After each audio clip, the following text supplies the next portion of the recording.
Hello, Adam here. My videos are not meant to be how-to or instructional videos on how you should do things in the trees.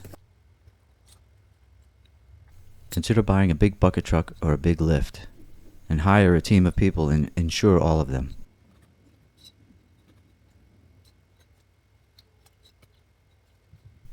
So what I'm doing is climbing up using spurs and a flip line, but I also have a cinching anchor that I'm moving up with the flip line, so that way if anything unexpected happens in the climbing process, I have an extra safety precaution.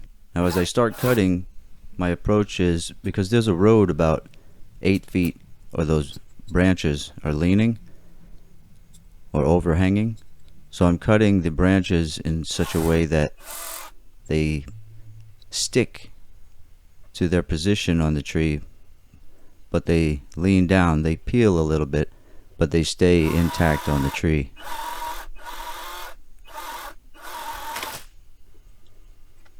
So this first one, when I cut it, the branch is so long that it makes contact with the ground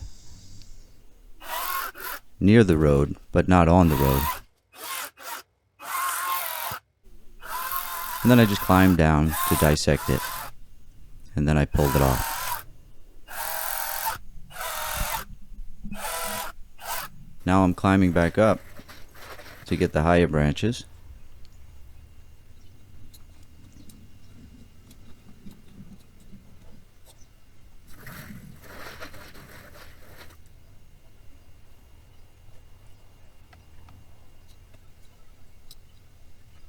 And my thought process is that if I allow the branches to stay stuck to the tree, that when they actually drop to the ground, they'll be far enough away from the road where I won't have to climb down and clear them off of the road. I can just do the cleanup afterwards.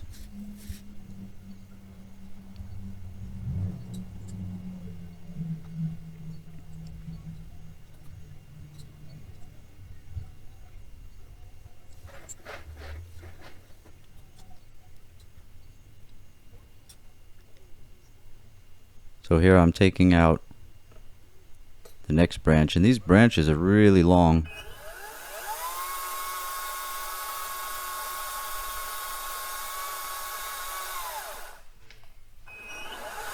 And overhanging the road. So in order to keep them from flopping down into the road, I make them stick to the tree and then cut them once they're pointed straight down near the base of the tree. And they all stayed right there at the base of the tree when they landed.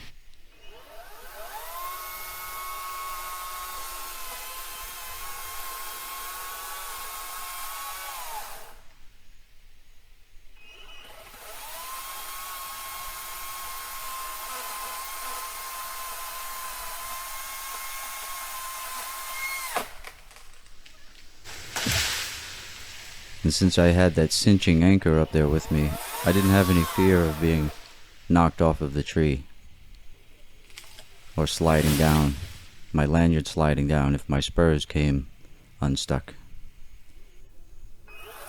The cinching anchor would hold me in place.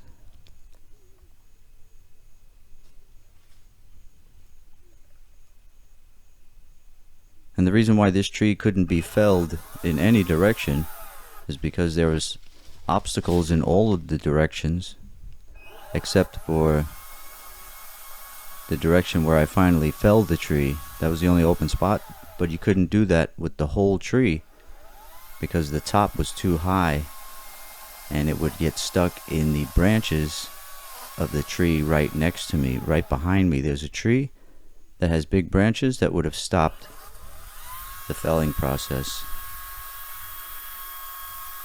So there goes the top. Now once the top is gone, I'm able to fell it without any obstacles in the only direction there was to fell it.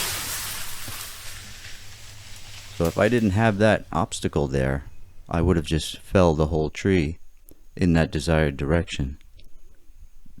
But since it was kind of tall, it had its top a little bit mixed in with the top of the tree that's right behind me there.